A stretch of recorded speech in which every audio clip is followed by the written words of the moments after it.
Bom, caros amigos do Arquivo, a Copa do Mundo tá aí. Estamos aí na metade, quase indo para a metade da Copa do Mundo. Todo mundo vivendo as suas emoções, as suas expectativas. Todo mundo falando sobre a seleção, se a seleção vai ou não vai. Os times surpresas, as zebras, enfim. É a Copa do Mundo, como sempre, colocando a atenção, né, de todo mundo. A gente com essa overdose de jogos, acompanhando tudo ao vivo. Mas outra coisa que todo mundo tem falado nas redes sociais e na imprensa de modo geral, e que fazia tempo que a gente não via, é sobre a guerra das transmissões nessa Copa do Mundo. As duas protagonistas são Cazé TV e Rede Globo. Aí você pensa, Cazé TV batendo de frente com a Globo, né? A gente vai entender se batendo de frente. E o SBT, depois de tanto tempo, desde 98, ali na rabeira, né? Também roubando seus pontos de audiência. Para falar sobre o porquê que está acontecendo isso, por que a Cazé comprou esses direitos, por que a Globo não passa todos os jogos, como é que o SBT se infiltrou e o futuro para a Copa de 2030, eu trouxe o meu amigo, meu companheiro de YouTube aqui, que tem um canal fantástico, que é o jornalista Alan Simon, que ele é um cara que entende tudo disso, ele é a referência para quando você quer conversar ou entender os direitos de transmissão, quais emissoras que estão fazendo, e não só isso, a história, que esse cara também é uma enciclopédia da mídia jornalística de futebol no Brasil, é o Alan, que é meu amigo que está aqui hoje, que aceitou o convite para falar sobre essa guerra midiática, essa guerra de transmissões.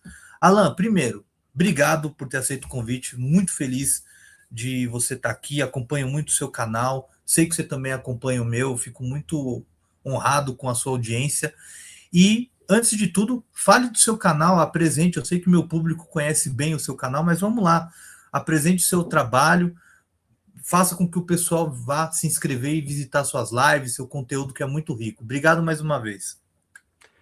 Fábio, um prazerzaço estar aqui no Arquivo Marquezine, que é um canal que eu assisto há tanto tempo, né? Há muito mais tempo do que eu mesmo tenho o meu canal aqui no YouTube, inclusive dos primeiros vídeos que surgiram no meu canal em 2020, já usa material daqui, né? Que é o da histórica briga entre SBT e Globo pelo Paulistão 2003, que é um fato que aconteceu quando eu tinha 11 para 12 anos de idade, e que eu acredito que tenha sido o que me motivou a gostar tanto desse tema mídia esportiva, direitos de transmissão, essas batalhas entre emissoras, e na época era uma questão muito mais judicial do que de audiência. O SBT em nenhum momento ameaçou a Globo naquele Paulistão, mesmo com jogos exclusivos, não deu tanta audiência assim, no período em que a Globo não conseguiu transmitir, ou que a Record transmitia como sublicenciada da Globo, baseado em liminares também. Hoje, na Copa do Mundo, a gente vê um SBT que incomoda mais a Globo em relação a pontos roubados, não a ponto de brigar pela liderança, e ninguém esperava isso. E aí, pela história, né? A gente conhece bastante mesmo de história. Aqui eu estou no canal que é o lugar onde quem gosta de história de televisão tem que frequentar, que é o Arquivo Marquezine. E em 94, por exemplo, na Copa do Mundo, quem fazia muito esse papel de roubar pontos da Globo era a Band, a Bandeirantes. E por um efeito muito parecido com o que o SBT tem hoje. Porque na época eram os saudosos de Luciano do Vale na Globo que assistiam na Bandeirantes e que gostavam do trabalho da Bandeirantes. Era o canal do esporte. Mas o Luciano conseguia arrastar com ele parte da audiência que o assistia nas Copas de 78 e 82 na Globo.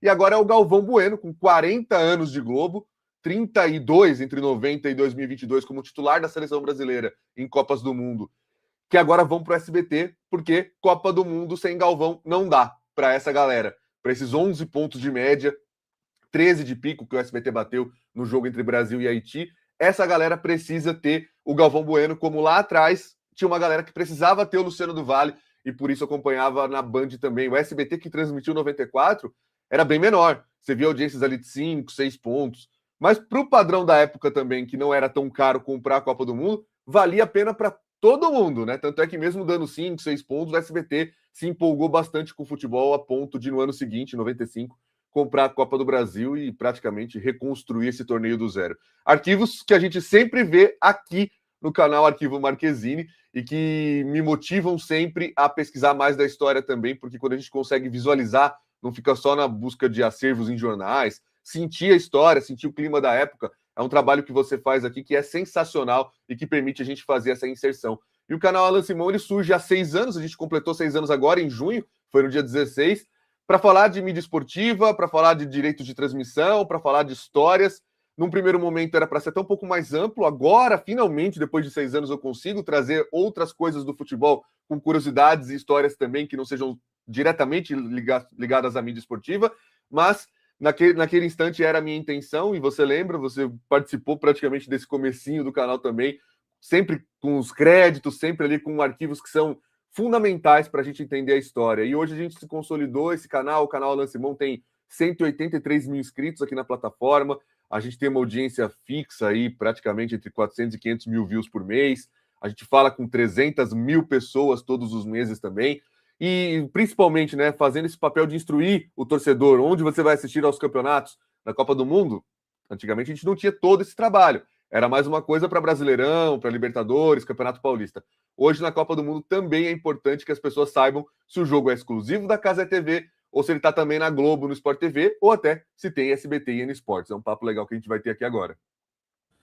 E é bacana porque é o seguinte, quando você pega, por exemplo, muitos canais usam o meu material e não tem problema nenhum, pelo contrário. Mas o que eu fico muito contente é como o Alan e tantos outros colegas utilizam e conhecem sobre aquilo e falam muito melhor do que eu poderia falar. Então, é muito bacana, eu fico muito contente de sempre ver o que o canal aqui pode te ajudar, e a gente está sempre à disposição para você poder continuar contando as histórias, enfim, tanto as histórias do passado, do presente, por que não pensar no futuro também, porque o que a gente está vendo aqui hoje é um espelho para o futuro, né? Então é muito interessante no que a gente vai falar hoje. Primeira coisa, né, de uma forma resumida que o Alan pode falar para a gente entender. Muita gente pensa, muita gente fala assim, porque realmente em 98, por exemplo, foram 5 emissoras que passaram a Copa. Imagina isso, 5 emissoras, né? Manchete, Globo, SBT, Band e Record. Por que, Alan, todo mundo naquela época, até antes também, que a Band, SBT, Record, enfim, tinha esses direitos? Por que todo mundo conseguia comprar a Copa ali em 98? Qual que era a mágica dessa? Era um formato diferente de venda dos direitos de transmissão. A partir de 2002, quando a Globo passa a ter a exclusividade e o monopólio, né, chamado monopólio, porque passa a ter todas as competições para ela, no caso da Copa do Mundo é a FIFA quem vende diretamente para a Globo, e a Globo que tinha que sublicenciar em valores muito altos os direitos da Copa do Mundo. Tanto é que em 2002 ninguém se prontifica a comprar essa sublicença com uma Copa do Mundo que seria de madrugada e com a seleção brasileira em má fase. Então ninguém se empolgou para fazer isso. De 74 até 98, esse processo não era com a FIFA. Esse processo era coordenado pela Organização da Televisão Ibero-Americana, chamada de OTI ou OTI. Ela comprava os direitos de transmissão com a FIFA ou com o comitê organizador de cada Copa do Mundo.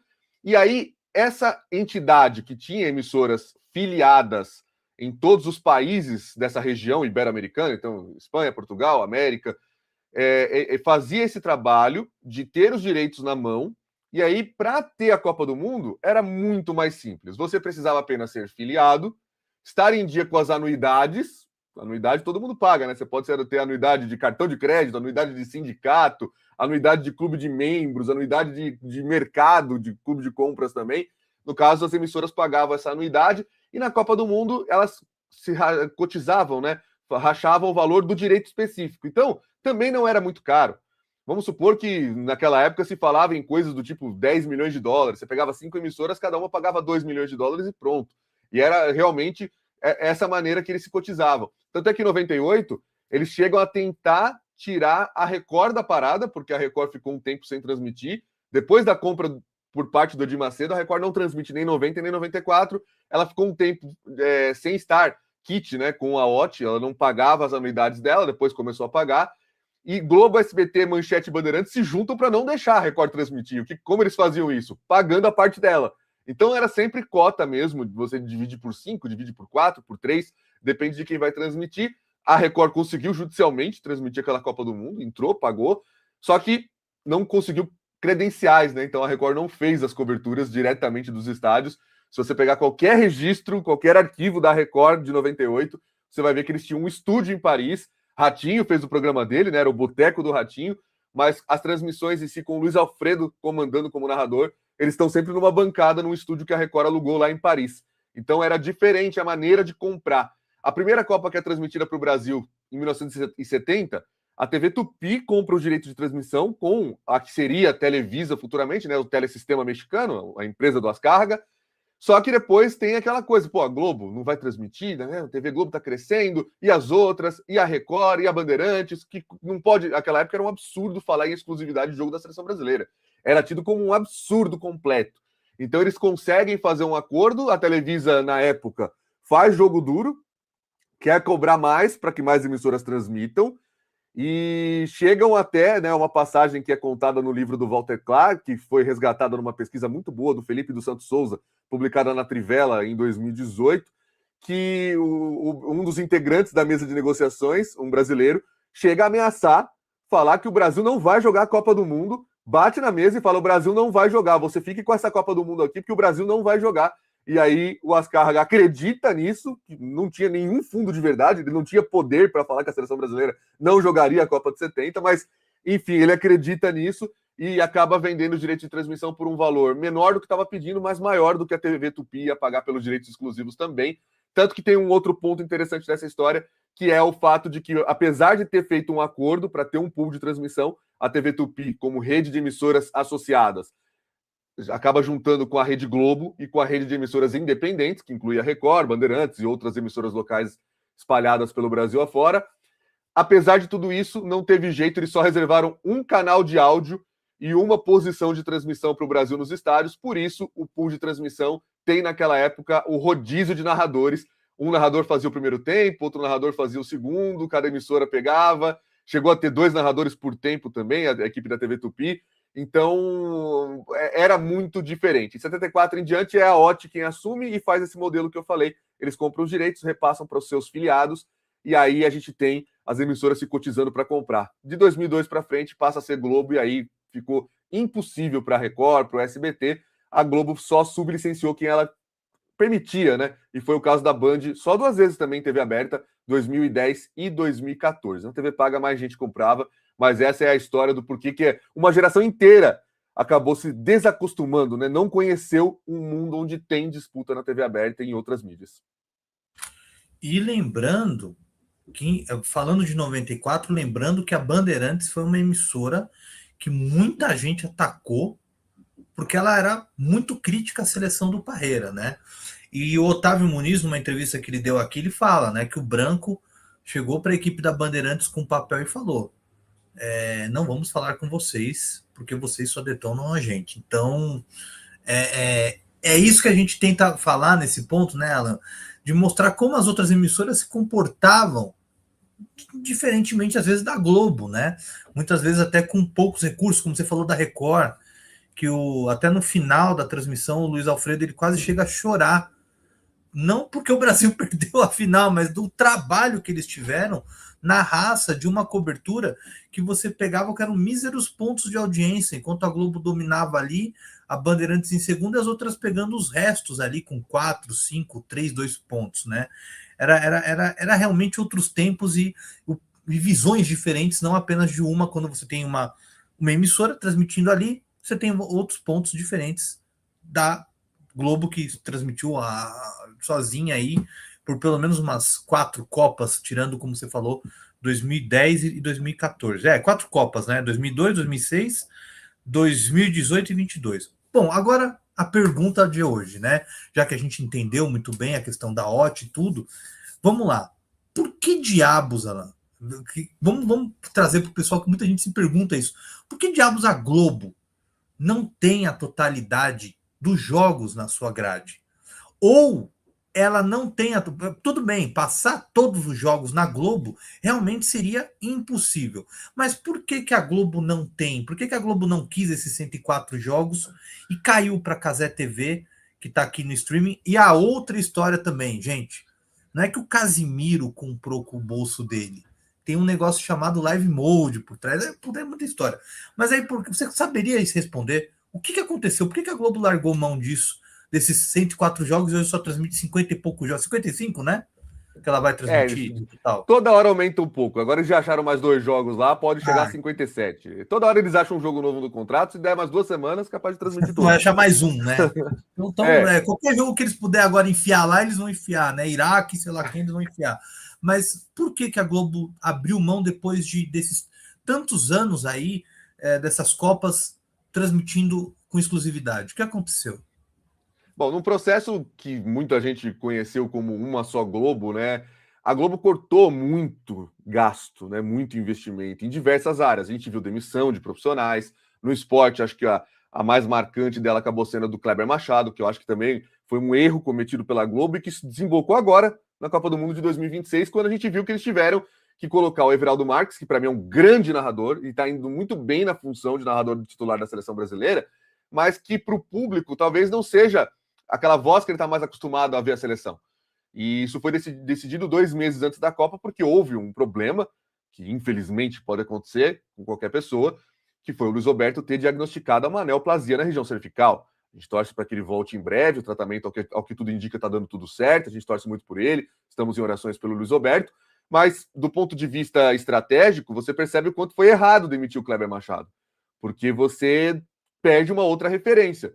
Se acontecesse algo com qualquer um dos dois, e poderia, no caso do Luiz Roberto, uma doença que demanda um tratamento, mas seres humanos estão o tempo todo passíveis de um acidente, de alguma batida de carro, de quebrar alguma parte do corpo, alguma coisa. Quem faz gestão de pessoas precisa ter isso em mente. Então, se você tivesse feito o que a gente imaginou que a Globo faria, que era o pós-Galvão Bueno ser um 50-50 de Luiz Roberto e Kleber Machado, você diminui esse choque que as pessoas têm quando deixa de ter uma voz familiar ou mais próxima do que eles estão familiarizados com a seleção brasileira nos últimos anos. Então foi feito um trabalho de Luiz Roberto ser titular, chega perto da Copa do Mundo, ele não pode narrar, e aí eles têm que colocar um narrador, como eu repito, né? Muito bom, mas que não estava familiarizado com o público. E a Globo cortou em diversas áreas, jornalismo, dramaturgia, tantos atores que tinham contratos fixos não tem mais, autores, e você vê uma baixa de qualidade no geral da programação da Globo com isso. É que como ela é muito superior ao SBT, a Record, a Bandeirantes, mesmo cortando, ainda é muito boa. Só que você tem o lado da internet. Você tem o lado das gigantes que estão entrando no Brasil. O Google é uma delas. Mas do ponto de vista da Copa do Mundo, a Globo ela tinha um contrato com a FIFA com todos os jogos da Copa do Mundo de 2026. Ela tinha a exclusividade, 100% dos jogos. Nesse processo de cortar, que incluiu abrir mão da Libertadores de uma rescisão que eu achei bizarra, porque foi feita de maneira unilateral, no meio da pandemia, e a Conmebol também não gostou e ficou brigada com a Globo um tempão. Aí o SBT entra, volta ao futebol por causa disso. Não vou nem considerar aquele Flamengo e Fluminense que eles transmitem de forma completamente isolada, porque o Flamengo tinha o direito na lei do mandante no meio da pandemia, em julho, né, de 2020. Já vai fazer 6 anos isso também. Aliás, é o maior período do SBT consecutivo com futebol na história, né? Não há precedente de o SBT transmitir 6 anos seguidos de futebol e garantido pelo menos até o ano que vem com a Champions League. Então, naquele momento que a Globo... Só um adendo, Alan, só um adendo. E transmitir campeonatos importantes. Campeonatos grandes, não são campeonatos regionais ou pequenos, são campeonatos grandes, europeus, né? Aliás, como você falou, a Champions, a Libertadores e querendo ou não, a Sul-Americana, né? E se quiser, exato, talvez essa Copa possa forçar o SBT a olhar um pouco mais para frente e lutar por algum outro campeonato que seja interessante, ou talvez até em 2030 também. Por que não? Né? Acho que fez bem essa briga da Globo com a Conmebol para o SBT voltar aos trilhos com o futebol. Isso é muito importante. E é muito curioso porque se você me perguntasse lá em 2020, é só voltar nos vídeos do meu canal naquela época. Quando a Globo rompe com a Libertadores, na nossa cabeça, na nossa ideia, se tinha alguém que queria pegar esses direitos, era a Band ou a Record. A Record poderia ter aproveitado. Se a Record tivesse aproveitado naquele momento, hoje a Record poderia estar transmitindo Copa. A Record, que já tem Brasileirão, poderia ser uma emissora muito mais forte esportivamente, mas não acreditou. E o SBT acreditou. E a Globo, então, naquele momento, estava largando o Campeonato Carioca, não renovou o Campeonato Paulista a partir de 2022, que foi para a Record. Então é um movimento de tirar investimento, ao mesmo tempo que ela teve que aumentar em outras frentes. O Brasileirão ficou mais caro por causa dessa história de Libra, Forte Futebol, Forte União. A Globo teve que gastar mais com Copa do Brasil, embora parte dessa conta seja paga pela Amazon, com jogos sublicenciados. E no caso da Copa do Mundo, alguém na Globo achou que seria uma imensa ideia, provavelmente eu falo que foi uma decisão extremamente questionável, porque essa é uma decisão que beira a desinteligência. Porque me parece aquela decisão, tipo, vou cortar custos aqui para mostrar para a família Marinho, para ver se eu ganho alguma coisa com isso, uma moral, não sei se tem algum bônus para fechar as contas, não sei. Mas achou uma grande ideia pagar menos pela Copa do Mundo e não ter todos os jogos? Porque a Globo abre mão de duas coisas. Metade, ela não tem, e da exclusividade sobre a metade dela. É muito louco isso. Ela fica com metade da competição. Na cabeça de alguém fez super sentido, por quê? Olha, atualmente a Copa do Mundo tem 64 jogos, nós transmitimos os 56 que são possíveis, porque os simultâneos passam em VT. A Copa do Mundo vai ter 104 jogos, se a gente passar metade mais um pouquinho, vai dar quase a mesma coisa. Para a TV aberta isso não vai fazer falta. Naquela época que eles anunciaram isso em 2023, fazia sentido. Mas e o Sport TV? E uma concorrência? E você dá a oportunidade para uma outra empresa chegar e fazer? Detalhe que ninguém acreditou mesmo assim. E aí, esse processo, que já vinha de 2022, fica mais forte. O que aconteceu em 2022? Também para economizar, porque a Globo, no meio da pandemia, para de pagar a FIFA, depois retoma os pagamentos, mas para pagar menos, ela abre mão da exclusividade digital da Copa do Catar, a Copa de 2022. E a FIFA contrata uma empresa para fazer essa venda desses direitos digitais, para ver se ganha algum dinheiro ali, recupera um pouco do que a Globo pagou a menos.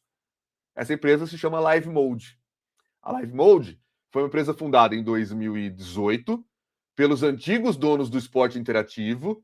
Então, toda aquela galera, o Edgar Diniz, né? Leonardo Len César, o Sérgio, Maurício Portela, essa galera toda eram os fundadores da Top Sports, a agência de marketing que criou o esporte interativo e que muita gente, quando eu falo, conhece só por isso, como a TV Esporte Interativo, mas é antes. Esporte Interativo como faixa na Rede TV, o Esporte Interativo como faixa na Bandeirantes, teve também participações da TV Cultura, na Gazeta, na NGT.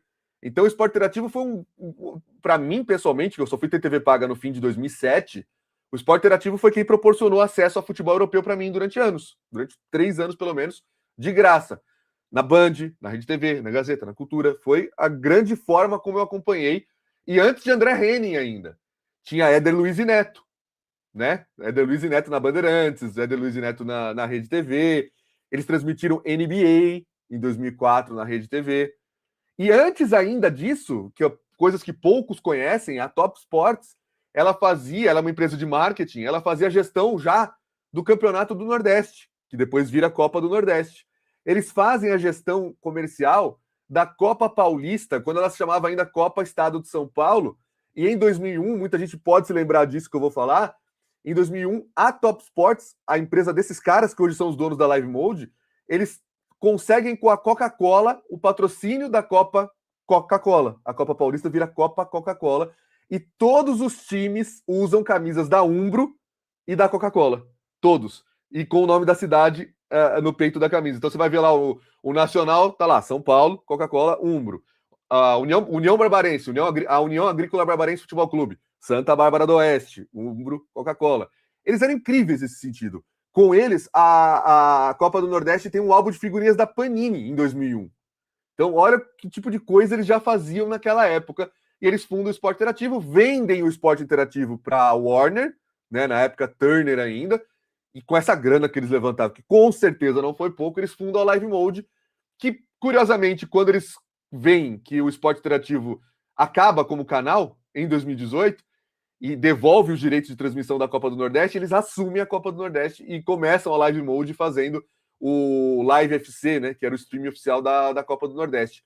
A Live Mode, então, em 2022, no começo do ano, ainda antes de tudo isso acontecer, faz um acordo e já tendo em mente uma pessoa que eles conheciam porque era um ex-estagiário deles, Casemiro Miguel, que estava bombando como streamer na Twitch, eles fazem um acordo para agenciar o Casemiro pela Live Mode no começo do ano. Eu gravo um vídeo e eu falo competições que o Casemiro poderia transmitir, porque ele assina com a Live Mode falando, eu quero transmitir campeonatos. E tem um vídeo meu no meu canal. Eu falo, uma das possibilidades é você pegar direitos que ninguém quer e que estão aí no mercado soltos. E cito a Copa do Mundo. E parece uma coisa de outro mundo eu falar que a Copa do Mundo era uma possibilidade por causa dos direitos digitais. Parecia piada para algumas pessoas. O Casemiro reagiu a esse vídeo na live dele na Twitch em janeiro de 2022 e eu até hoje não entendi se ele tratou como piada ou se ele tratou meio já sabendo alguma coisa. Eu acho que foi piada. Eu acho que ele meio que falou, ô FIFA, quanto que é? Quanto que é que eu pago? Quanto que é que eu pago? Ele deu uma zoada no que eu falei. E 10 meses depois estava transmitindo a Copa do Mundo porque a Live Mode não conseguiu vender os direitos de transmissão e acaba colocando no canal para ele. Acho que você jogou alguma minhoca na cabeça dele, hein? Ele reagiu, eu lembro desse react que ele fez de você. Eu lembro muito bem disso. E eu vi aquele react e eu falei, cara, eu não acreditava. Eu não acreditava, porque realmente eu pedi para o Alan contar isso tudo, porque muita gente não entende. E tá tudo certo não entender, porque eu também comecei a entender agora essa questão toda. Um garoto, como ele falou, estagiário, que fazia react de vários vídeos, não só de futebol, de Masterchef, né, de enfim, de tanta coisa, hoje tem uma totalidade da Copa do Mundo. Tudo bem, não é a TV aberta, mas ele é o único canal que no Brasil vai transmitir a Copa em sua totalidade. Está transmitindo agora, nós estamos gravando esse vídeo agora no dia 22, então a gente está indo já para, né, ali para o mata-mata, né? Não sabemos qual foi a posição do Brasil, mas vou botar aqui no GC, o Brasil ficou em tal lugar. Não sabemos, mas quando esse vídeo sair, o Brasil já se classificou, a gente te fala aqui agora onde o Brasil ficou. Mas, no grupo, né? Mas é muito, muito louco, né? Você vê um cara como ele se transformar numa potência como é.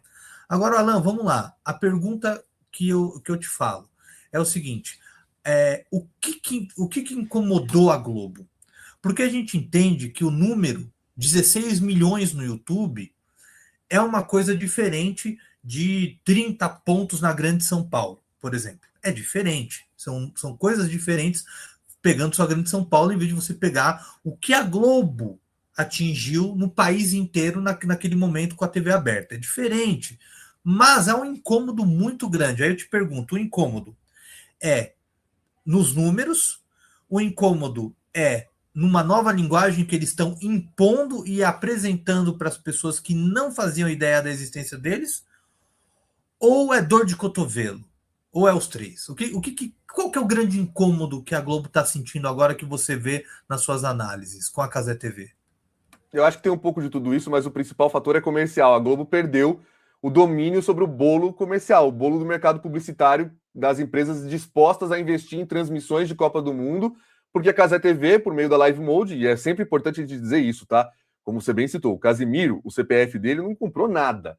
A Live Mode virou agência da FIFA em 2022, criou um canal para ele, Casimiro, transmitir no YouTube 22 jogos. A princípio, a FIFA nem permitiu que ele transmitisse a Copa inteira, porque a ideia era usar o canal do Casimiro como um chamariz para as pessoas baixarem o FIFA Plus. Hoje já nem se fala mais de FIFA Plus, mas a FIFA estava lançando o FIFA Plus em 2022, iria transmitir os 104 jogos ali, mas obviamente não daria certo, por dois fatores. O Casimiro no YouTube é muito mais fácil de acompanhar, a imagem dele trazia muito mais pessoas, e o FIFA Plus é o famoso delay que você assiste o gol em até 3 dias úteis, né? Eu falava que o jogo da Globo começava, estava saindo no FIFA Plus um gol lá do Bebeto em 94, de tanto delay que tinha na plataforma do FIFA Plus.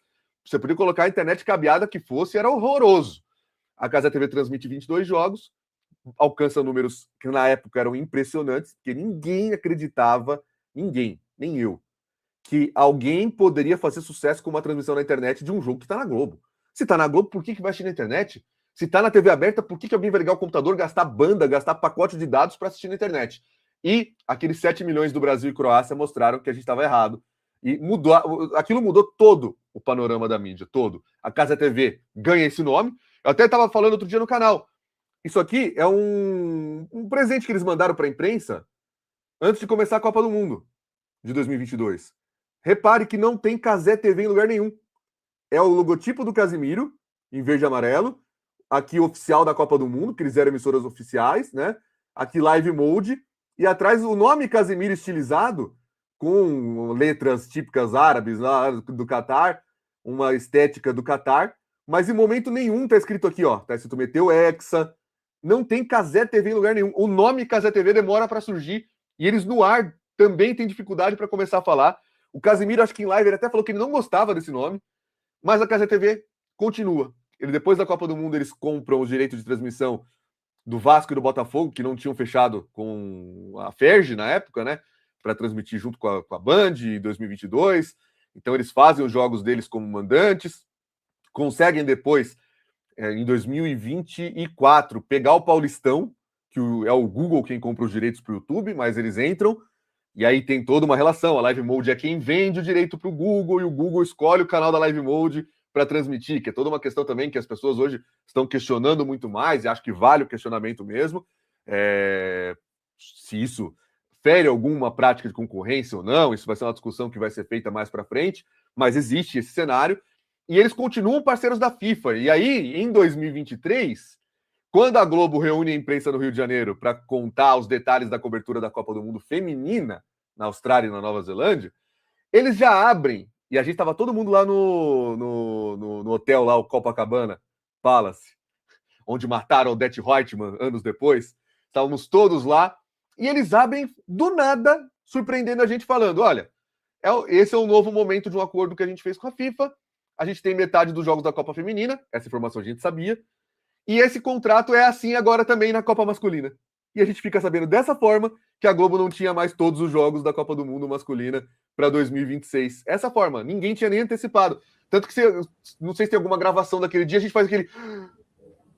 Mas agora, só uma dúvida.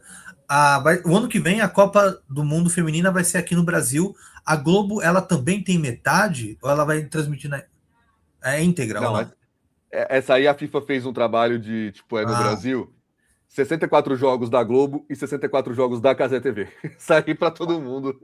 Então tá certo. Então, pelo menos essa a Globo também tem, todo mundo vai poder ver na Globo também.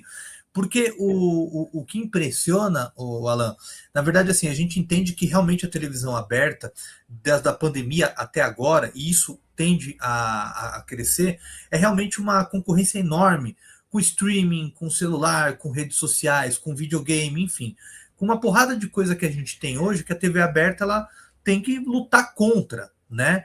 Então, mas Copa do Mundo é uma coisa que a Globo sabe muito bem, melhor do que qualquer um. Pô, a Globo perdeu a Globo perdeu 3 gols do Messi. A Globo perdeu jogos históricos que já aconteceram, né? Entre eles, a gente pode colocar aqui Espanha e Cabo Verde. Goleiro e aí Bozinha, mostrou a força da Cazé TV, que foi um jogo, é um jogo histórico. Ontem ela transmitiu, a gente está falando ontem, né? Mas ontem ela transmitiu Uruguai e Cabo Verde, então eles entenderam que na Copa, hoje, não tem mais jogo que não vale nada, né? E ainda mais com as pessoas que vivem a Copa do Mundo de uma forma muito grande. Antes da gente falar de audiência, aí vou entrar num ponto aqui que é para a gente também entender, que eu acho que é interessante. Eu vou colocar aqui uma imagem do nosso herói aqui para ilustrar esse momento, porque a volta dessa pessoa aqui foi, para mim, importantíssima. Eu vou colocar aqui, vamos ver se vai entrar. A gente vai falar agora tá demorando um pouco, vamos lá, só uma imagem, pô. Tá vendo aí, a Cazé TV tá derrubando essa imagem. Isso é mancada, hein? Só porque não é da Cazé TV. Mas, ó, eu ia botar aqui o amarelinho.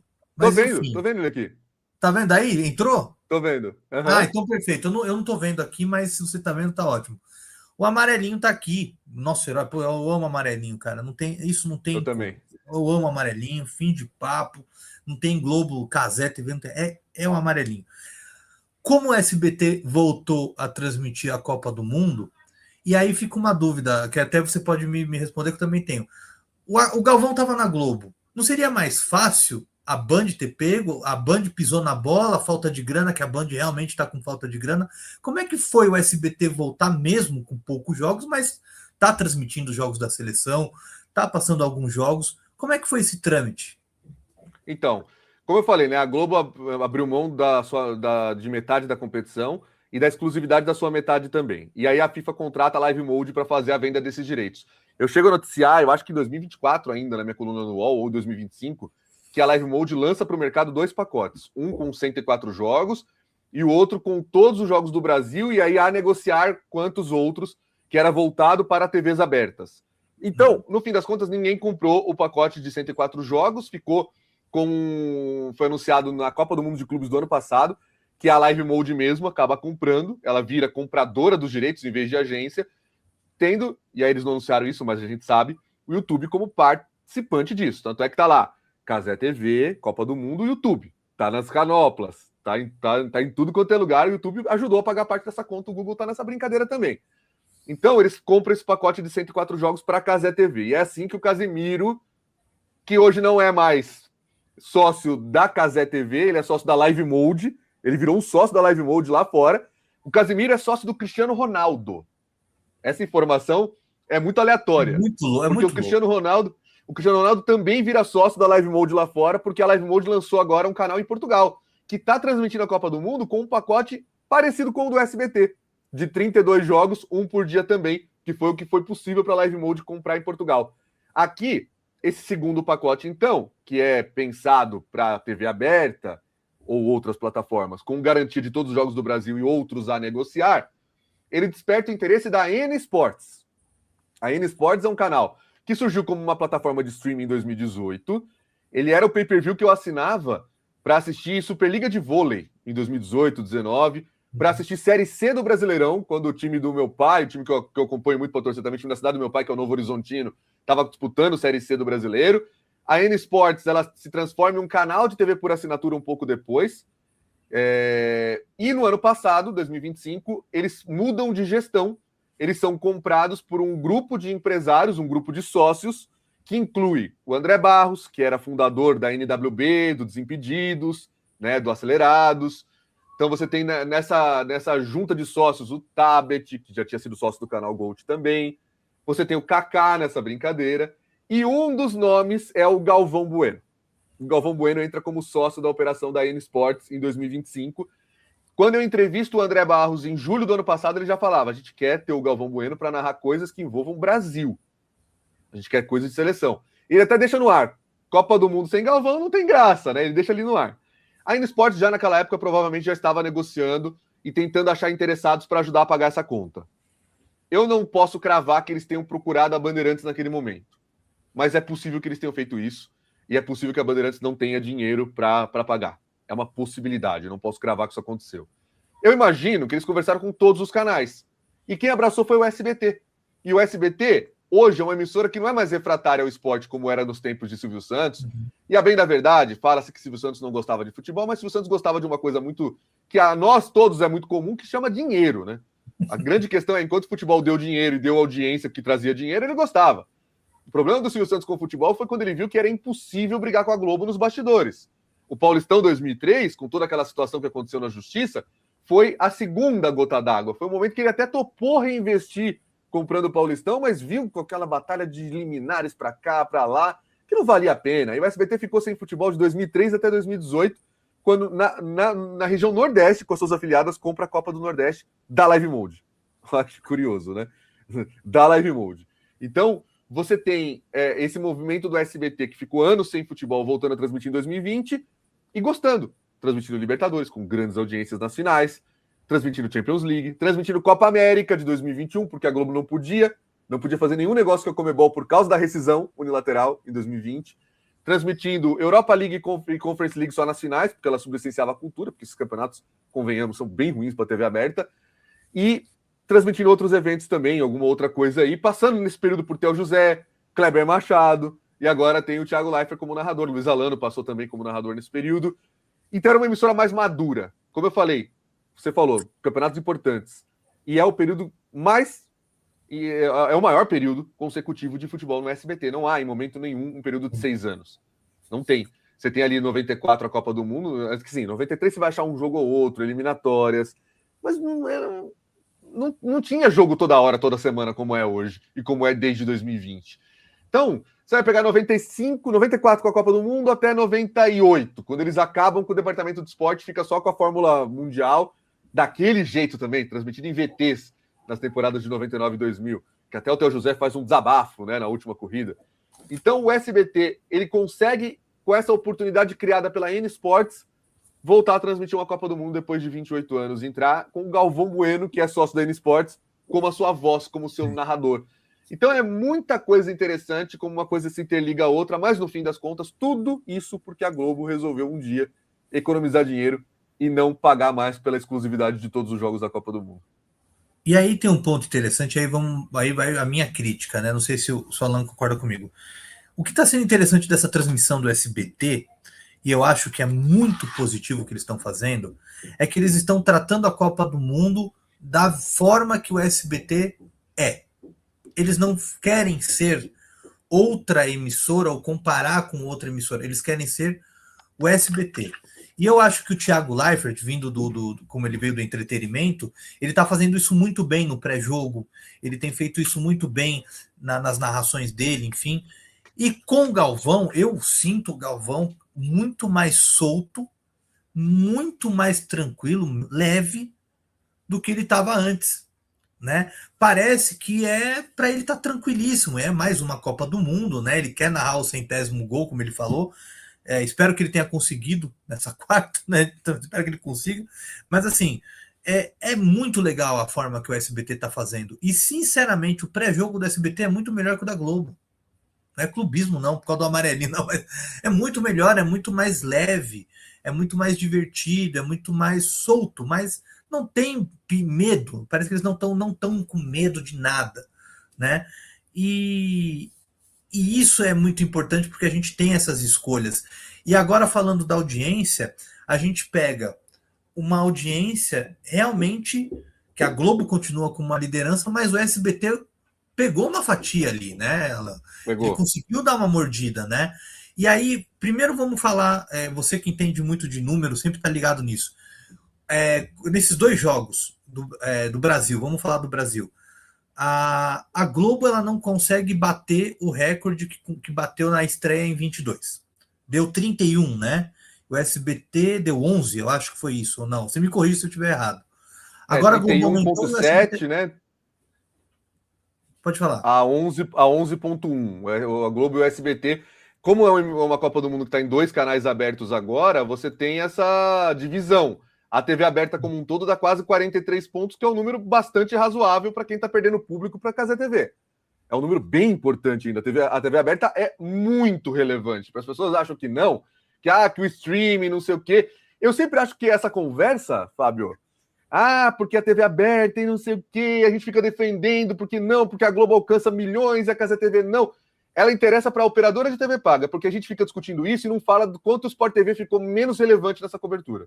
A gente simplesmente não está falando sobre como o Sport TV sumiu das repercussões e se deu muito mal perdendo metade dos jogos, porque as pessoas simplesmente não acreditavam em mim, ficavam questionando, duvidando quando eu falava que a Globo abriu mão de metade como empresa, porque fazia sentido abrir mão como TV aberta, mas nunca fez sentido abrir mão de metade como TV paga. O Sport TV não ter todos os jogos da Copa, isso é um absurdo completo, e as pessoas estão sentindo isso hoje, e pouco se fala da transmissão do Sport TV no geral. Então, a TV aberta ela ainda é muito importante. A gente viu um aumento na audiência no jogo contra o Haiti, porque aí tem umas questões que são de comportamento, né? O primeiro jogo foi um sábado, 7 da noite. A gente estima que num sábado, às 7 da noite, as pessoas se reúnam mais. Então, diminui o número de aparelhos ligados. Nas sextas, 9h30, eu não tinha muita expectativa. Quem viu as lives no meu canal, viu que eu não estava tão confiante de que a audiência poderia aumentar, porque sexta, 9h30, as pessoas vão se reunir de novo. Mas, pelo visto, não. As audiências, tanto da Globo como do SBT e da Cazé TV, as 3 aumentaram. A Cazé sai de 12,7 para 16 milhões, a Globo já bate em 33,3 pontos, e o SBT vai para 11,7, que na prática é um 12, com pico de 13. E aí, nessa questão do bolo, entre Globo e SBT só, eu sei que a Cazé TV pegou uma parte do público, mas eu falei durante 6 meses do meu canal que eu esperava que o SBT tivesse, na soma de Globo e Band, 15% desse bolo. E que se fosse 20% seria muito bom. Espetacular. Fantástico. No fim tá dando 25%. O SBT tá indo muito bem. E aí, complementando o que você falou, eu concordo plenamente. Acho que você foi perfeito ao dizer que o SBT faz a Copa sem medo de ser SBT. O Thiago Leifert tá encarnou muito do que é o SBT. Mas quando a bola rola, tem muito de Globo também. E tem mais de Globo do que a Globo de hoje. Ela tem aquela pegada, aquele clima, que não só a voz do Galvão Bueno, mas Mauro Naves, André Hernan, são vozes que a gente está habituado na Globo e uma qualidade por trás também, né, com a equipe de produção e tudo mais. É um jeito mais Globo do que a própria Globo está entregando. E é interessante que você acaba, por exemplo, você pega o Mauro Naves, que é um nome, enfim, conhecidíssimo de todos os jogadores, enfim, e como ele atrai essas pessoas para a tela do SBT, que geralmente falam na tela da Globo. Não porque eles são exclusivos da Globo, mas é a questão da TV Globo. quando você vê aqueles jogadores, todo mundo indo até o Mauro Naves, e o Mauro Naves, pela experiência que ele tem, gente, é isso que a gente fala. Nada contra quem é novo, tá? Pelo contrário, todo mundo tem a chance. Mas, gente, quem tem experiência de tantos anos de Copa, sabe como ninguém conduzir aquilo ali, chamar quem pode, o timing, a pessoa conhecer, já vir ali e dar uma exclusiva para ele. A gente tem visto muito isso nos jogos do Brasil. Eu acho que fez muito bem, e a SBT soube fazer melhor ainda, isso que você falou, Alan, mesclar o jeito SBT em torno do jogo, fazer o que o SBT faz de melhor, que é com as brincadeiras que o Leifert tem feito, com um programa de auditório, que aquilo é um programa de auditório, o Torcida SBT com sketches, pegar essa questão para as crianças, que é o amarelinho, que ele foi feito para isso, né? Agora tem até o Silvinho junto ali, enfim, e mesclar com um bom futebol, com a boa transmissão que o SBT tem feito. Eu, particularmente, não tenho acompanhado o Leifert, né, nas transmissões do SBT nesses jogos de semana, né, fora da seleção, mas o que eles têm feito com a seleção realmente, não só o jogo, fora do jogo, realmente isso conta muito a favor, e a Globo, eu sinto ela realmente meio engessada, tentando fazer um pouco o que a Cazé TV faz, e aí se perde, porque cada um tem seu jeito, né? E aí eu te pergunto, aí eu aproveito e te pergunto, você pode até complementar, mas aí eu pergunto para você, o público vai conseguir se acostumar com a Cazé TV? Eu tenho dificuldade. Eu, particularmente, tenho dificuldade de se acostumar com a linguagem que eles utilizam. Meu pai está gostando, eu, particularmente, tenho essa dificuldade. Você acha que a galera dos 40 para cima eles vão conseguir cativar esse público? Inclusive, o que eu ia falar é que a Globo, quando ela tenta ser Cazé TV, ela me passa uma vibe de Didi quer ser criança. Não é natural, não é bacana, não tá legal. A GETV, que veio para concorrer com a Cazé TV, ela tem que ter uma linguagem própria e tudo mais, diferente da TV aberta, porque senão era só botar o sinal da TV Globo em simulcast no YouTube e tava tudo certo. Mas não tentar emular a Cazé TV o tempo todo, porque a Cazé TV, ela é um canal de muito sucesso, mas eu tenho uma dúvida muito grande em relação ao futuro dela com o amadurecimento das pessoas. Eles vão sempre falar com os jovens, e os jovens mudam. O que o jovem que a Cazé TV fala hoje não é a linguagem de quando eu tinha 18, 19, 20 anos, não é a mesma linguagem. E provavelmente quem é criança agora vai ter uma outra linguagem quando tiver 18 anos. E aí quem está nascendo agora vai ter uma outra linguagem daqui a 18 anos. Então, é muito difícil. O Desimpedidos passou por isso. Porque o Desimpedidos, ele tinha uma galera extremamente jovem, o Fred, o Chico, né? São vários personagens que estão ali, o Bolívia, que eles vão envelhecendo, e a audiência também. E a audiência vai amadurecendo. E quando você amadurece, alguns gostos mudam. E a audiência vai procurar outro tipo de conteúdo. Mais que isso, eles próprios amadurecem. O Chico amadureceu, o Fred foi para a Globo, o Bolívia também ficou de saco cheio de muita coisa que acontecia no Desimpedidos, sai do canal, agora volta, porque o canal tá com uma outra pegada. A gente, criador de conteúdo, também amadurece e não quer fazer as coisas que fazia antes, porque para nós já não faz mais sentido, a gente tá mais velho. O que vai ser da Cazé TV? O Casimiro, ele é 2 anos mais novo que eu, se não me engano, então ele tem 33 anos. O que vai ser o Casimiro de 40? O que vai ser essa galera toda da Cazé TV que é jovem, que fala, que é descolada, não sei o que, quando eles tiverem já seus cabelos brancos? Eles vão substituir essa galera? O Casimiro é a marca do canal, é a Cazé TV. Será que a Cazé TV vai continuar com essa marca por muito tempo? Será que a Live Mode TV Portugal não é o futuro do nosso aqui? Será que futuramente não vai ser Live Mode TV por aqui também? Não se sabe, porque está muito atrelado ao Casimiro. Então, essa pegada de falar com geração é sempre muito arriscada. Você não sabe como vai ser no futuro. Você não sabe que tipo de mudança a sociedade vai ter. A gente passou por uma mudança gigantesca com a internet. Você não sabe se a próxima geração vai ser mais refratária a redes sociais, porque já está de saco cheio dessa exposição. A minha abraçou. Para nós tudo era novidade. Eu ainda peguei um tempo na internet que a gente marcava de se falar na internet. Na escola. Você vai estar online hoje. Isso não existe. A gente está online o tempo todo. Essa maravilha para alguns e desgraça para outros aqui não nos permite mais desligar. A gente está o tempo todo online. Não existe mais você vai estar online. A gente está online o tempo todo.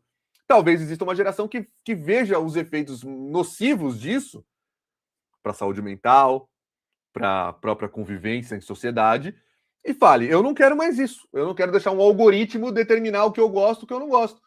Talvez futuramente a gente tenha uma geração que pense assim. Assim como para muita gente era bonito fumar, veio uma geração depois que achou que isso era bizarro, que fazia mal para a saúde, e diminuiu muito o número de fumantes. Que agora está até aumentando, né? Eu acho que tem mais gente fumando. Então, cada geração é de um jeito. Agora é cigarro eletrônico, não sei o quê. Cada geração é de um jeito. Cada geração é de uma forma. Então, a gente não consegue dizer como a Cazé TV vai ser no futuro. A Globo, por isso mesmo, precisava parar de dar tanto recibo. Porque as gerações mudam e a Globo está aí. A Globo está há 61 anos assim. Ela passou por todas as gerações. A gente imagina uma geração que assiste o futebol pelo YouTube. Será que ela vai parar de fazer isso? Existe, por acaso, o sábado que existia na minha infância, onde eu ia na casa da minha avó e ela estava assistindo o Raul Gil? Isso acabou. Isso não existe mais. Aqueles programas de sábado não existem mais. Minha avó via tudo. Bolinha, Silvia Popovic, programas de entrevista. Não tem mais. Acabou. Programas de humor na TV aberta. Olha a diferença que tem. Naquela época todo mundo via a Escolinha do Professor Raimundo, os Trapalhões. Depois vem uma fase que para mim eu achei terrível. Assim, eu não gostava de Zorra Total, não gostava de Turma do Didi. Para mim isso tudo foi uma queda assim gigantesca de qualidade. E hoje é pior ainda, né? Porque hoje mal tem. Então aqueles tempos áureos do humor, Chico Anísio, A Praça é Nossa, que era muito melhor. Ela ainda dá audiência hoje, bastante. Mas ela era muito melhor antigamente do que é hoje. Porque a sociedade mudou. Mudou o que entende por humor, mudou o que entende como qualidade, mudou o tipo de conteúdo que consome, o tipo de plataforma na qual está ligada. Então a Cazé TV, para mim, ela é uma grande incógnita nesse sentido. E eu acho que a Globo erra quando tenta ficar indo ao sabor dos ventos. A Globo está aí há 60 anos porque soube conversar com todas as gerações.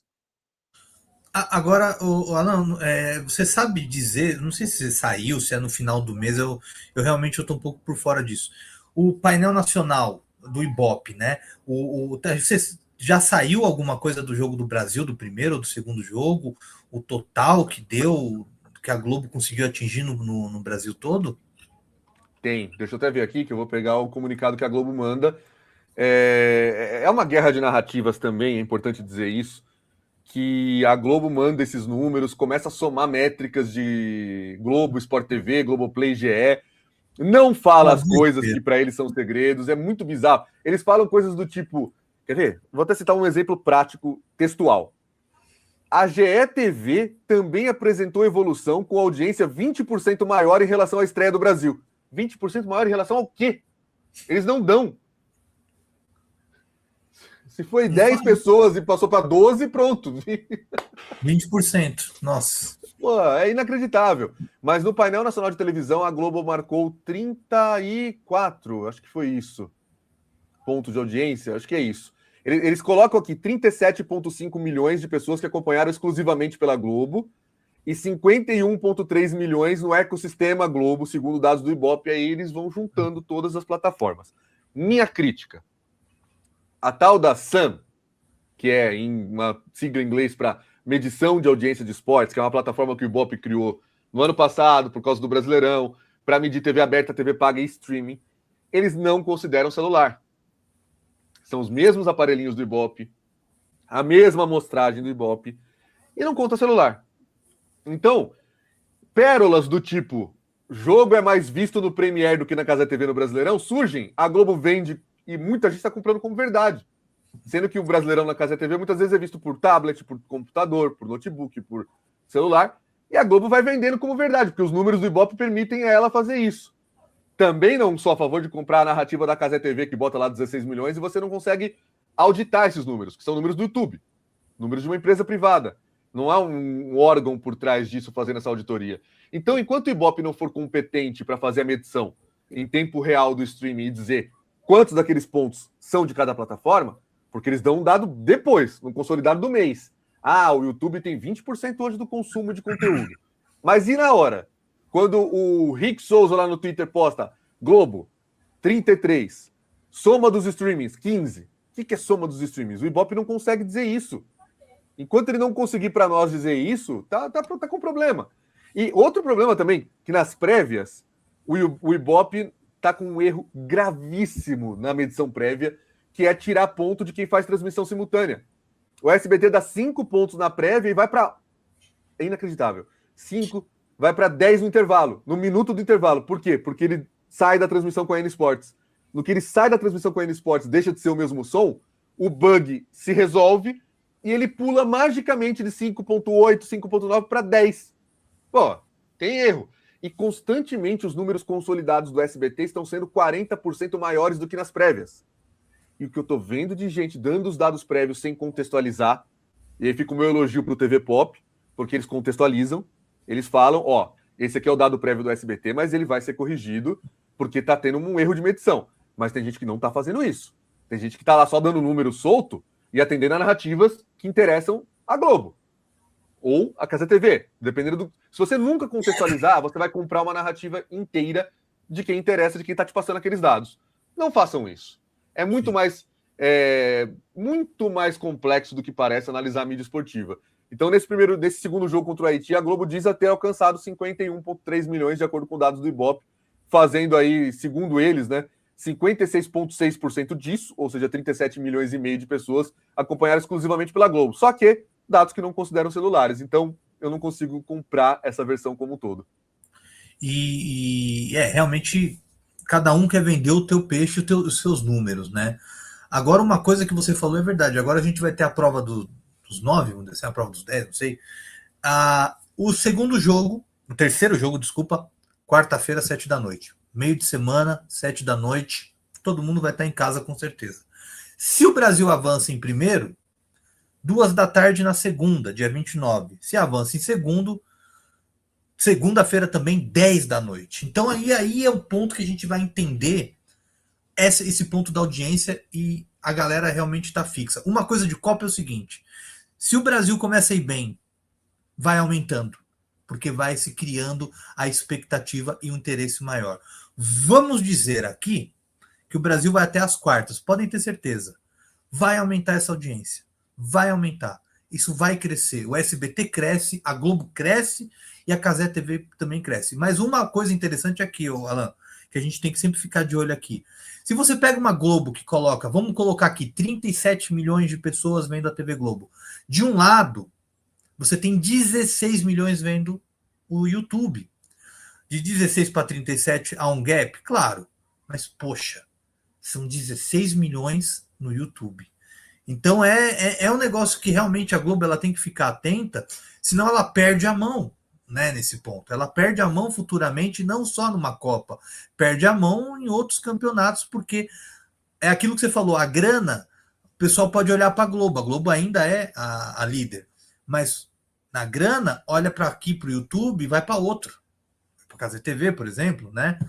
Então é realmente um negócio assim de ficar de olho. Antes da gente fazer a última pergunta, de eu finalizar aqui, não segurar o Alan, que ele tem que ver os jogos da Copa, se preparar para as lives do canal dele, um cara muito bacana, que é tanto colega do Alan, um cara que eu gosto muito, que nós dois gostamos muito, o Mauro Betti mandou um áudio, tá lá nos Estados Unidos fazendo a cobertura pelo SBT, pela Band News, enfim, pela TNT.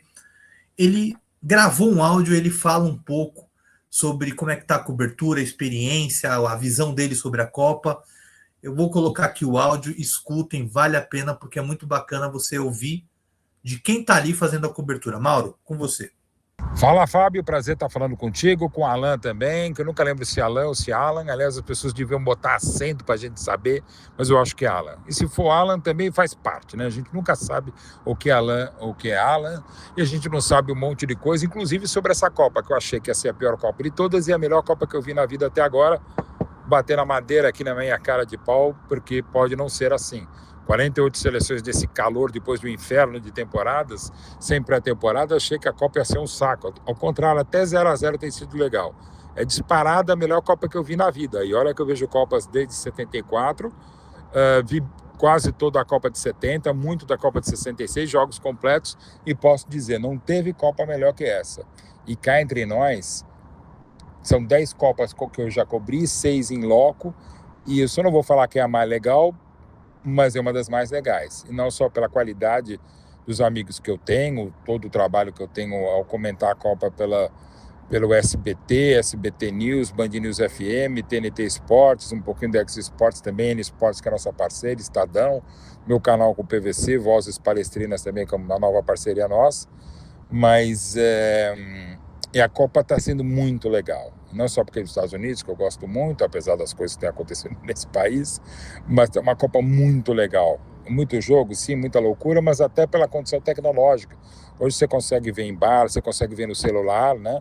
Jogos, enfim, se informar. Então, aquela loucura que você tinha de ficar o tempo inteiro acompanhando a seleção e as outras, você consegue acompanhar os outros jogos, a seleção menos do que eu gostaria, mas também porque 15 minutos de imagem, mais um jogador por coletiva.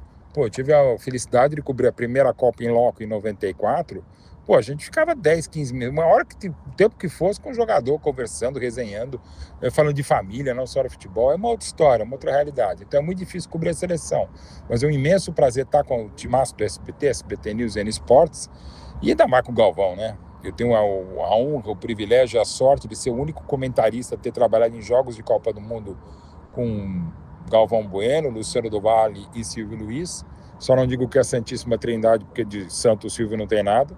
E outros tantos narradores. Eu já trabalhei com 85 narradores. E assim, trabalhar uma Copa ao lado do Galvão Bueno, fazer um jogo com o Galvão Bueno, não por acaso eu me emocionei. Parece aquelas imagens que eu achei que não iam perceber, mas meu agente, minha social media, minha mulher viram que eu estava emocionado.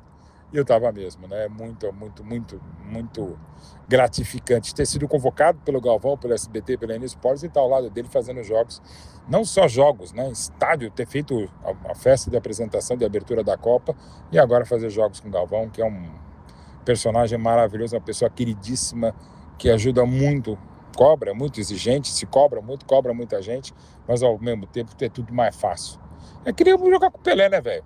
Na dúvida, joga a bola pro homem, o cara lá faz o gol. Se não faz o gol, ele canta o gol. Então fica tudo muito legal, muito gostoso fazer essa Copa do Mundo com eles.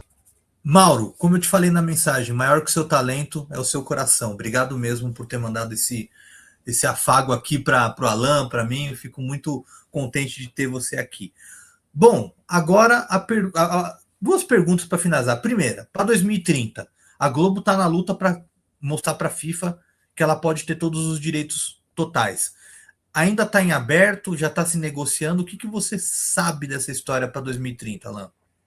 Para 2030 ainda não tem nada concreto, né? A Globo anda soltando algumas narrativas aí também por meio da mídia, né? De que a FIFA vai valorizar quem fizer a melhor cobertura. Não vai, né? A FIFA vai valorizar quem dá mais dinheiro para ela. Não tem essa. O que eu acho que é fundamental para 2030 a Casa TV está mostrando um potencial gigantesco dela e do YouTube. Muitas pessoas falam, agora se a Globo resolver ir para cima e gastar, não tem como o Casimiro resistir. Bom, o Casimiro não tem que resistir nada, né? A Live Mode, que está virando uma empresa cada vez mais internacional, que tem empresas gigantescas por trás. A XP, por exemplo, é uma sócia da Live Mode hoje. Então nós estamos falando de uma gigante da área de investimentos, da área financeira. Então não é qualquer coisa que está por trás da Live Mode. E essa Copa do Mundo foi uma parceria com o YouTube, que é do Google, o dono do lugar onde a gente está aqui agora. A gente está numa plataforma Google. Então, não é brincadeira de criança o que a Cazé TV e a Live Mode estão fazendo. Eu acho que são alguns detalhes que podem mudar o jogo para 2030. Bom, o YouTube tem uma audiência gigantesca, mas ele é o dono da plataforma. Essa audiência que a Cazé TV conseguiu, a GE TV também não conseguiria? Será que para o YouTube pode ser negócio deixar a Globo e a Cazé TV se matarem pelos direitos, ele só ficar olhando, e aí ele entra para ajudar quem ganhar? Porque para o YouTube, convenhamos, vai valer a pena ali a porcentagem que ele vai entrar e que ele vai ganhar na conta e na brincadeira de cada um. Mas se o jogo for na Cazé TV ou na GE TV, para ele, praticamente dá no mesmo. Então esse é um ponto muito importante que eu chamaria atenção também, que é a questão de quem vai estar transmitindo no YouTube. A Globo não tem esse direito hoje. A GE TV está fora da Copa do Mundo 2026. E para 2030? Para quem interessa mais para o Google? Fazer a Copa na Cazé TV ou na GE TV? E para a FIFA? E o alcance? E a Live Mode, ela vai continuar sendo a agência da FIFA? Isso é importante. Porque se ela continuar sendo, muda o balanço do jogo. E a Globo, por quanto tempo mais ela vai continuar sem questionar muito abertamente essa relação de Live Mode ser agência da FIFA, da Federação Paulista, do Forte União, e ao mesmo tempo compradora de direitos? Acho que os próximos 4 anos vão ser muito emocionantes, muito.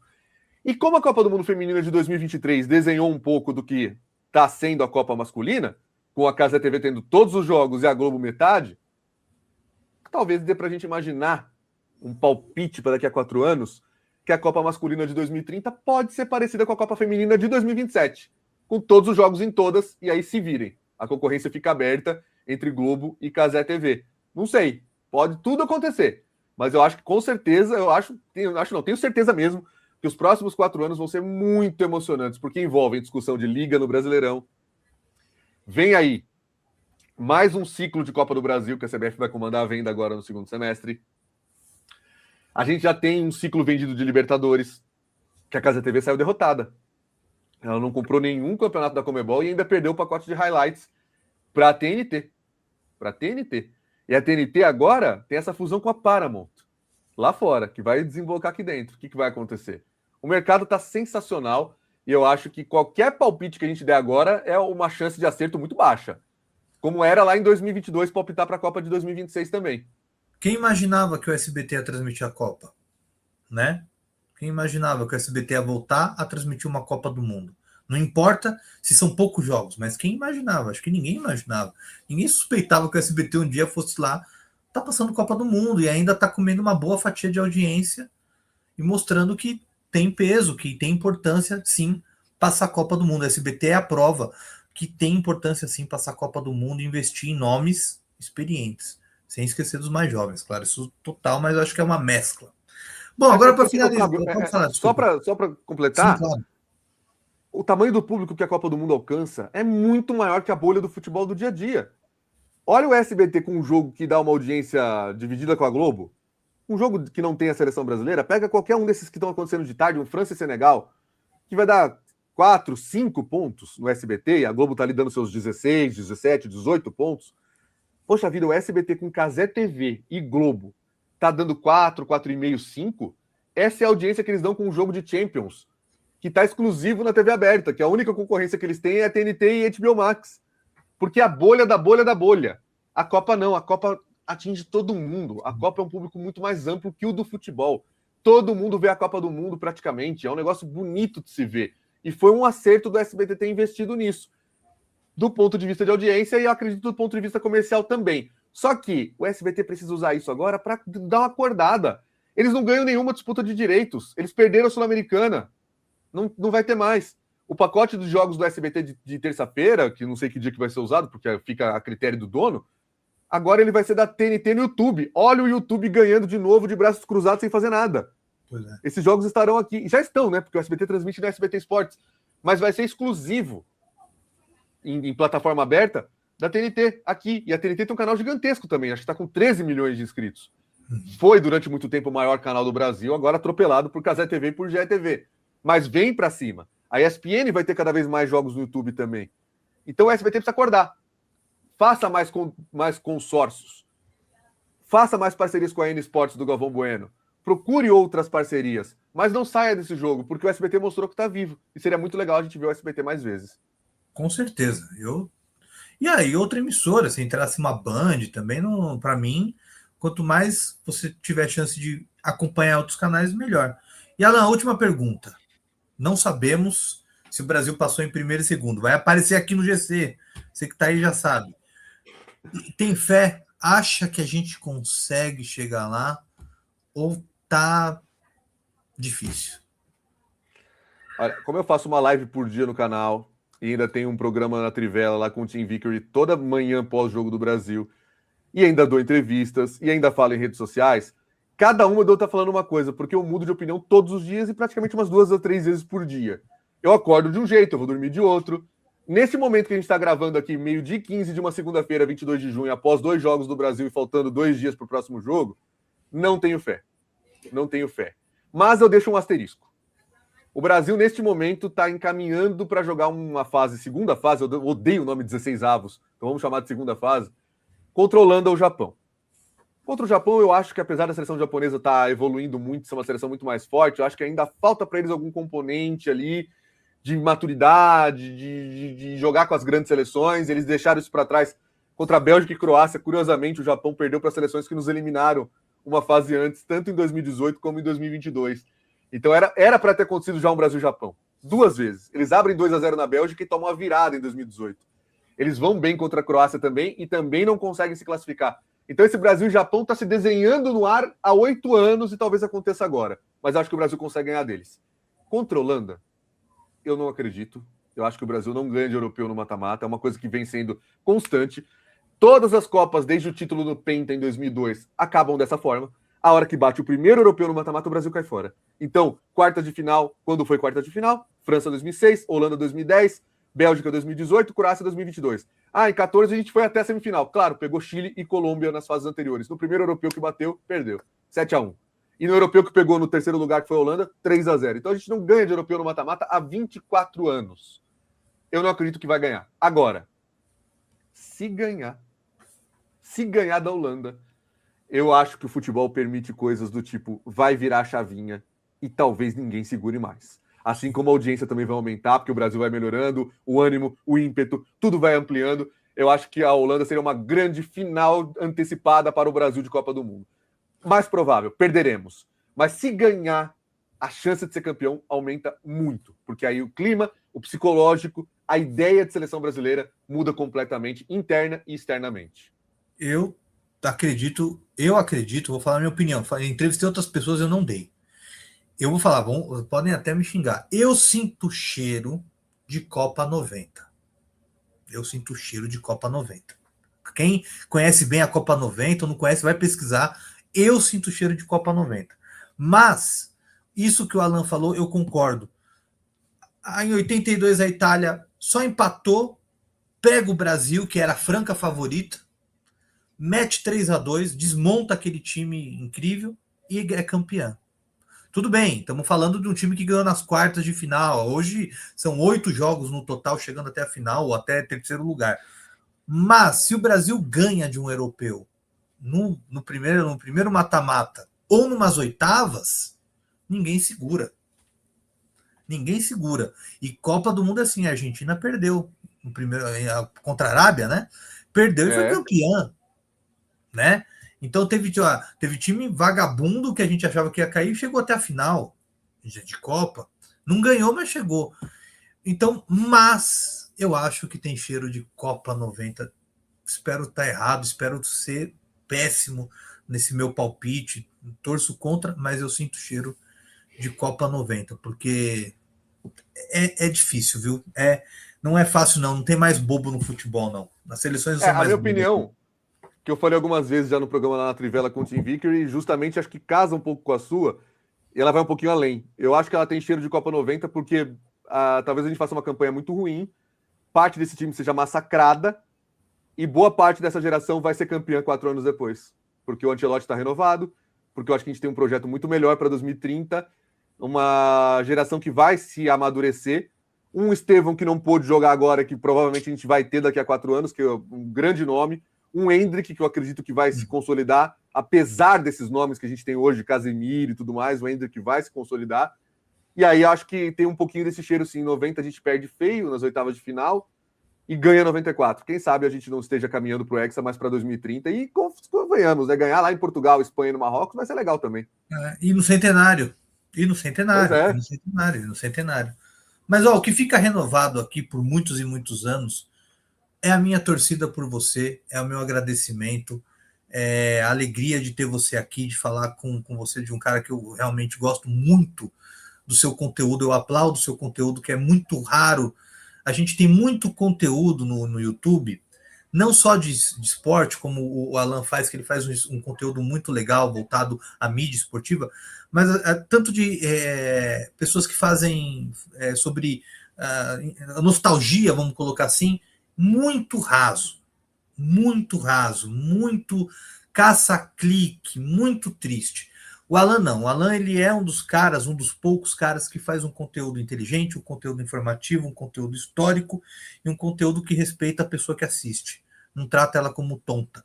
Então, eu fico muito contente porque eu não consigo fazer esse material como o Alan faz e tantos outros fazem. Eu entrevisto, eu gosto de trazer as pessoas para contarem as histórias, a gente arquivar essas histórias junto com os meus tapes aqui, com as minhas fitas. Então, Alan, Eu te agradeço muito, valeu por ter colocado seu tempo à disposição, parabéns pelo seu trabalho. Se inscreva no canal do Alan, na descrição desse vídeo tem o link direto para você se inscrever no canal dele. Se você não conhece, se inscreva, acompanhe, vale a pena. Acompanhe pós-Copa do Mundo, fique no canal do Alan pós-Copa do Mundo, porque é muito legal. Você vai saber tudo sobre Brasileirão, sobre os campeonatos estaduais, sobre Copa do Mundo, sobre tudo. O cara, ele realmente cuida dessa parte como ninguém, e por isso que enriqueceu muito essa entrevista. Eu falando aqui não ia dar nem 10% do que ele sabe. Alan, obrigado, parabéns, continue assim, e que a gente possa continuar se encontrando aqui no YouTube e tantos outros canais. Valeu! Fábio, muito obrigado pelo convite, muito obrigado pelo apoio de sempre também, pelas palavras, né? Esse trabalho aqui no YouTube que eu faço e que se eu pudesse, eu faria até mais da questão histórica, né? Muitas vezes as pessoas não gostam tanto desse tipo de conteúdo, não engajam tanto o conteúdo histórico, mas é muito bacana a gente poder resgatar. Eu lembro que teve uma passagem, quando eu ainda frequentava aquela rede infrequentável, que é o Twitter, que alguém, provavelmente um adolescente, manda um tweet falando que o Rogério Ceni tinha a atmosfera de perdedor, porque como treinador não vinha emplacando bons trabalhos. E eu nem São Paulino sou, hein? Eu sou palmeirense. Mas é aquela coisa assim, como é que alguém pode falar que o Rogério Ceni tem aura, atmosfera de perdedor? A gente está falando de um dos maiores goleiros da história do futebol, do maior goleiro artilheiro, de um cara que conseguiu ser eleito o melhor jogador e que foi artilheiro do seu time numa Libertadores. Então, se a gente não deixar, se a gente não cuidar da história, se a gente não cuidar do que aconteceu, não contar, não pesquisar, não trazer os fatos, talvez a gente esteja criando sempre uma nova geração que acha que inventou a roda, que acha que o mundo começou quando ela nasceu, e aí vai falar besteiras como essa, do tipo Rogério Ceni tem aura, atmosfera de perdedor. Então isso para mim é o cúmulo, é o cúmulo. Então a gente sempre tem que resgatar. E coisas do tipo também que surgiram quando o SBT voltou a transmitir futebol. Ah, como vai ser o SBT transmitindo a Libertadores? Vai ter o Liminha, vai ter o Ratinho, vai ter não sei o quê, vai ter teste de DNA no meio do jogo, vai ter um Jequiti piscando. É importante você trazer. Calma, o SBT já transmitiu futebol e não tinha programa de auditório no meio do jogo. Não tinha...